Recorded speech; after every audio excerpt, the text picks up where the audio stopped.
Breaking inputs coming in at this point in time on this story. Ukraine is firmly rejecting any insinuations regarding the possible involvement of the Ukrainian state in supporting terrorist activities. Ukraine is a state that faces the consequences of Russian terror on a daily basis, and for this very reason takes a principled and uncompromising stance in combating terrorism in all its forms. Ukraine and India have already confirmed at the highest level their shared principled position on combating terrorism. In the joint statement following the visit of Prime Minister Narendra Modi to Ukraine on 23rd August 2024, the leaders of the two states strongly condemn terrorism in all its forms and manifestations, emphasized that there can be no justification for terrorism, and underlined the need for international cooperation in combating it in accordance with the international law and the Charter of the United Nations. Ukraine is now seeking a transparent probe into this matter. Bhavtosh, my colleague who's been tracking the story very, very closely, is joining us live right now. Bhavtosh, it's a big statement that has come in from Ukraine, and Ukraine is now, demanding a transparent probe into this matter. Yes, Hina, in fact, a second statement has been issued by Ukraine. The first one was issued in which they have said that they have not got any kind of consular access when the six were arrested. And this is a very detailed statement that has been issued in which they have, in fact, said that Ukraine state, as in like the government, has nothing to do with the six Ukrainians who have been arrested. And they have said that they are themselves victims of terrorism and that terrorism has been perpetrated by Russian government. Now, this follows the reports that have come out is that Russian government and Russian intelligence agencies tipped off their counterparts in India, and which eventually led to the arrest of 6 Ukrainian and 1 US national. As we have been reporting since Monday that it's an investigation that spanned 3 months. It's not that the arrest took place on last Friday, but it's been the 7 individuals were being monitored for a very long time. As far as the profile of the Ukrainian is concerned, one Ukrainian is someone who has in fact links with the Ukrainian government. We have in fact that confirmed information. As far as NIA is concerned, NIA has only confirmed one thing, that 7 have been arrested, that they are in their custody till 28th of March. Ukraine on its part has said that they in fact deny any kind of involvement as far as this case is concerned. But investigation revealed that they are not, the 6 are not the only one who are involved in this case. There are 14 others who came to India on a tourist visa. 6 have been arrested, but at least 8 are missing. They all in fact went to Mizoram, and from Mizoram they went to Myanmar. Investigating agencies have that information, and hunt is now on to arrest the other 8. Right, so hunt is currently underway to arrest the remaining 8, because you're telling us there were 14 in total. Bhavtosh, request you to please stay on with us. Let's also tell our viewers a little bit more about this story. Now, viewers, the American mercenary Matthew Aaron Van Dyke has a background described as diverse.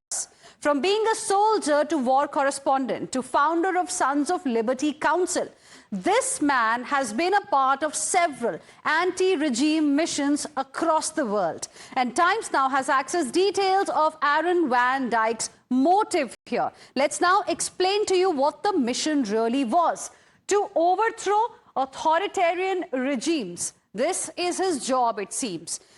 Mission number 2. Forces fighting for freedom against oppression. Then provide military training and conduct covert operations.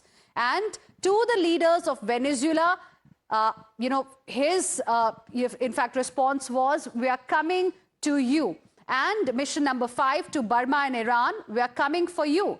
Russia cannot protect you anymore.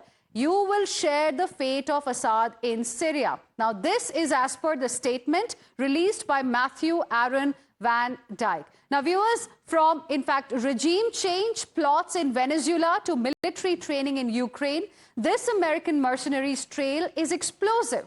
Times now is exposing the antecedents of Matthew Van Dyke and his covert global network. But why did he, along with 7 foreign nationals, 6 Ukrainians, enter India? Let's take you through the terror trail. The National Investigative Agency arrested 6 Ukrainian nationals and 1 American, Matthew Van Dyke, from Delhi, Lucknow and Kolkata as they returned from Myanmar. The agency invoked Section 18 of the UAPA, citing conspiracy related to terrorist activity, and sought custody to examine travel routes, analyze the seized devices, trace funding sources, and identify other associates that they were in touch with. The Patiala House Court has remanded all 7 accused to 11 days of NIA custody, noting that the allegations include links with insurgent groups and activities that have a direct bearing on the national security. Priyank, my colleague, is now joining us live for more on this. Priyank, we just informed our viewers of the latest statement that has come in from the Ukraine in this particular matter. There is a Russia connect that has emerged as well. But on the ground, what is the update from the investigative agency side? Hina, the agencies are right now scrutinizing the document of all those 1,024 individuals who were foreign nationals who have traveled to these neighboring states of which is joining Myanmar and Indian border.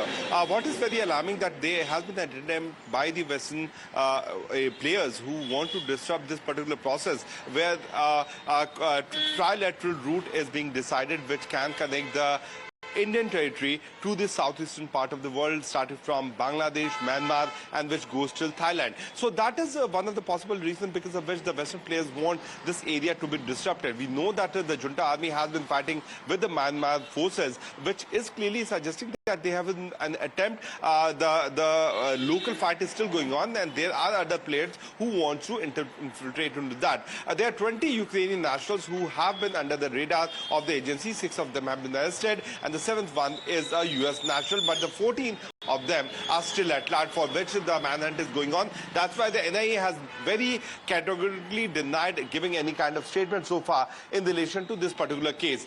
What we have got to know that these individuals were masters in the combat. They wanted to teach these guerrilla forces which have been working in Myanmar as well as in the Indian part of the territory to teach them in the urban warfare. And not only that, they were skilled to make them expert in the drone war affairs. So that is a possible reason because of which all these coordinated efforts are being done by the multiple agencies. These accused are still in the custody of the NIA, but in the meanwhile, multiple agencies, including those forces who are on the ground, have been gathering input regarding the movement of all these 14 other Ukrainian nationals. Not only that, 1,024 individuals who were foreign nationals who had traveled to this part of the country are also being scrutinized by the agencies. All right. Thank you very much, Bhavtosh as well as Priyank. Appreciate both of you for joining us with your inputs on this story. We'll keep coming back to you for more on this developing story. For now,